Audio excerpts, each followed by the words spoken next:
Trump doubling down on this and his followers, such as Trump posting this, crazy Kamala is saying she's Indian, not black. This is a big deal. Stone cold phony. She uses everybody, including her racial identity. And what he means, what he's describing is this clip that it's so insane. I don't know how to engage with this. This is the clip that he says is proof that what he said on that stage is justified.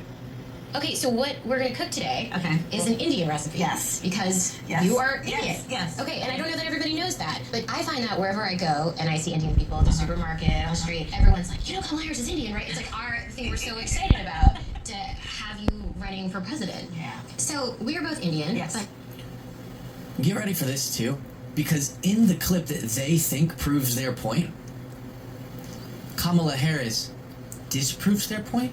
Here we go. actually, we're both South Indian. Yes. You look like the entire one half of my family. Okay, thank you. You look like the entire one half of my family.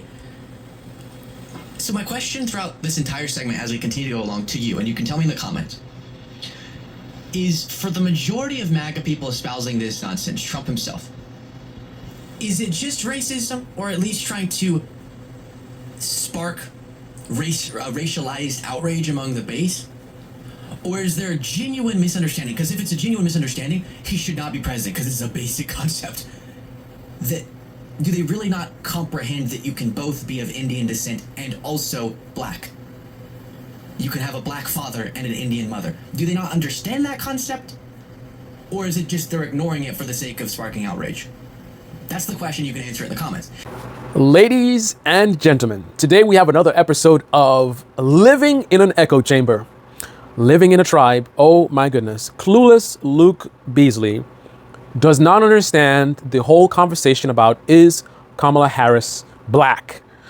He's sitting there, in my view, maybe that's my bias, but I don't think it's a bad faith conversation. I think he really is that naive. I think he really does not understand the points that the right are trying to make against Kamala. Now, Trump is a buffoon and very incompetent, suffering from some level of dementia, not unlike Joe Biden is. So he has some severe communication issues. So he's absolutely, just failing at making the point that he's trying to make. But I think it's pretty obvious what he's trying to say for people that aren't living in an echo chamber and have a little bit of critical thinking. So I don't think Trump or anyone else that's using this ridiculous talking point is having problems with understanding that she can both be Indian and black, whatever that means. I mean, no one's black, she's brown, but I don't identify as black, and I'm also Jamaican. I identify as me as a person, as a human being, identified by my name, which represents me as a person. If you want to go beyond just me as an individual, then I would identify as a Jamaican. So I'm both Jamaican and American. A lot of my culture comes from Jamaica, Jamaican culture, and there's also parts of me that are from the American culture as well. So I'm a Jamaican, if you want to be very precise.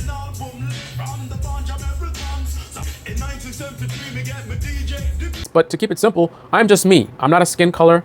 I'm not a race. I mean, my race is human being. I'm a human being. I'm a person. I'm an individual. That's the way I look at it. But I just want to let you know where I'm coming from. So I am also from Jamaica as well. I don't identify as black, unlike Kamala Harris. But again, the confusion is not they're struggling to understand someone being both Indian and black. I don't know what that means, because I mean, you can be a black Indian, right? So I don't know, whatever. What they're trying to point out is something that has a basis that I actually agree with. Kamala Harris is a little bit of a chameleon. She's a little bit of a sort of a jellyfish, just going along with the tide. And, that's one of my biggest critiques with her. I feel like her as a president, she's going to be easy to manipulate. They'll pressure her and she's going to go along with the program, whatever she thinks will make her look the best. A lot of times and that's again, the laugh. People focus on the laugh. Why are they making a big deal of the laugh? Yes, it's absurd to make a big deal about the laugh, but it's not the laugh that's a problem. It's what the laugh represents.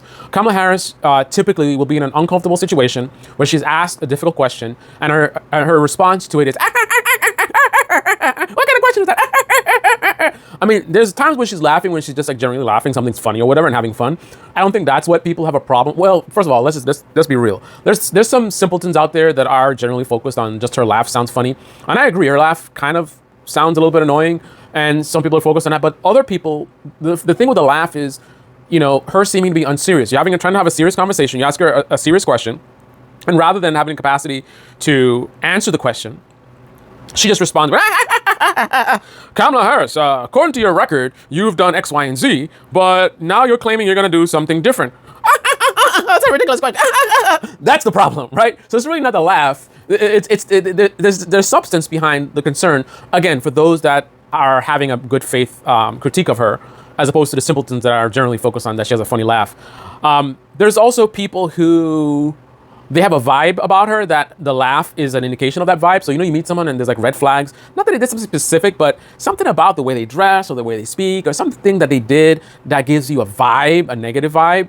So there's some people that aren't looking at it that deeply, like the way I just looked at it. They just hear her laughing all the time and it just makes them feel like, imagine you're interviewing somebody for private security to do work in a high crime area and they keep making all these jokes and they just seem so lighthearted, and it just seems like they're not really taking things very serious, and you just don't get the impression that they'll be good under pressure, and you're having trouble envisioning them in a high crime situation with some gangster comes up and mouths off to them. You just don't see them like putting their feet down and, you know, asserting their authority. Like, that's not the impression you're getting with them giggling through half the interview. That's kind of what some people are sensing with Kamala. Point being, the person could be highly qualified to do the security work, but it's not about their qualifications. They may know everything inside and out in terms of what the rules are and what you should do as a private security person. However, they may not be the right person for the job, because I could be an expert security guy, but no one takes me seriously because I'm super skinny and I'm always laughing and I just seem so super friendly, like no one's intimidated by me. When I say stop, you can't come in here, you know, back up, and everybody ignores me just because I just seem like such a giggly person, right? So it's not like, oh, you're judging me on my laugh, right? It's not about that. Again, it's that the laugh is just kind of it's counterproductive in terms of making someone feel comfortable hiring you to do a job that requires you to be tough and have a lot of authority. I mean, you're gonna be the president of the United States, so people need to feel confident that not only do you have the know-how and knowledge, right, but you have the poker face, right, to be taken seriously, to command conversations and command negotiations, which, interestingly enough, if you look at Kamala Harris's actual record, her professional record, and ignore her campaigning, then maybe you might just see the stuff that would make you feel confident, perhaps. But looking at her campaigning, especially in the past, not so much. So I've had some time to think about it, and I think the problem with Kamala Harris is she might just not be good in terms of public speaking or entertaining, you know, the theatrics of politics. Because if I look at her record, and I haven't looked too deeply, but looking at some of the bullet points and some of her accomplishments and the jobs that she's had, it's possible that she's actually very good or competent in her job in terms of, you know, prosecuting and those types of things. But where she fails is in the marketing side of things. I think she does a horrible job. Well, she's been getting better, but she's had a horrible record of marketing herself. When she tries to market herself, she comes across as very fake, and she's flip-flopping all over the place. But now imagine her in court. I don't think she's flip-flopping all over the place. I don't think she's wishy-washy. I don't think she's cackling in court. I think she's probably delivering the goods. So I think the problem that people are trying to focus on, again, a lot of them are bad faith, but the ones who are good faith having an issue. The issue is, you know, that, again, this is another, so the theme is Kamala Harris being fake. And I feel that way about her. I think that's why the laugh, people have concern about that. That's why, and there's a lot of people that don't like her because she seems very fake. She has these lines, like even the line she said, like my friend Quavo said, you know, what is it? What you saying? Our border, but he does not walk the walk. Or as my friend Quavo would say, he does not walk it like he talks it.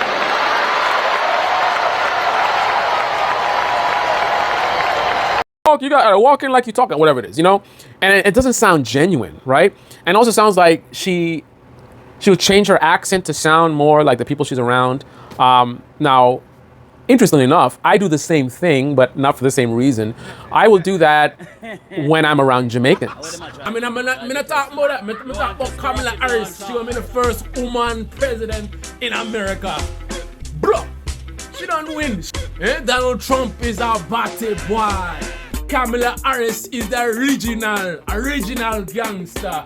Soon to be the first woman president in America. That's serious, man. I do have a Jamaican accent, which I use around family. And if I'm around Jamaicans, like I go to Jamaican restaurants, I might start talking with a Jamaican accent, not necessarily patois, but I'll talk with a Jamaican accent. Also, if I'm around quote unquote Black Americans, you know, I might talk more like them, but that's just me. That's just how I'm as a natural, you know, my personality. But I'm pretty sure no one who knows me has a feeling that like I'm being fake, right? You know, no, I don't go anywhere because I'm not a fake person, right? So I don't go anywhere and people look at me like, oh, look at him, he's trying to talk black, or they probably don't even recognize that the way I'm speaking is not the way I normally speak. But there's doing that as just like me, as a person, that's how I am, right? Versus Kamala Harris trying to pander to people. So that's what it is. People, they're trying to point out that she's a little bit fake. And, you know, when she's talking to Indians, she's, oh, I'm an Indian. Now she want to try to get the votes from Atlanta. Now she's like, I'm a black woman, right? My name is Debate Me Channel. I am black and I'm proud. I'm proud to be here with all my black brothers and sisters. And I love to see my black brothers and sisters. I love that black love. It's time that we rise up and go against all this racism that we see in this country. It's time that we let this country know that we black people, we're strong. We're not gonna let nobody hold us back. Know what I mean? We gonna do this, right? We gonna do this like Brutus. Know what I'm saying? Like my man Lil Wayne said. Again, whatever that means. Is there a black test that I can take? Like, am I black? I'm black. So how do I prove that I'm black? Right? And the fact that there's even a debate about whether she's black or not. Luke Beasley, that is what they are trying to say. That she is pandering to the so-called black people by identifying in this moment as black, leaning on that, because she wants to sort of take advantage of this is a real thing. There's women out there that will vote for her simply because she has brown skin, right? You know, they will get a sense of pride, you know, the first black woman president, you know. Like, I don't care about that stuff. I don't believe in race. I don't acknowledge race. I don't identify as a race other than human being. So although I recognize the achievement of like Barack Obama and if she wins, what that would mean, it's not something that I'm really concerned or focused on. But anyway, those are my thoughts. This is the Debate Me channel. Debate me in the comment section below. Click on the like button, subscribe, smash that bell. Be well.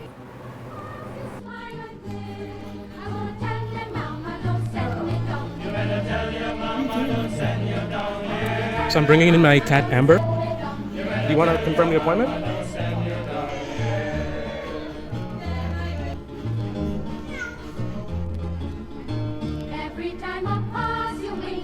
Are you gonna let me fill out the form?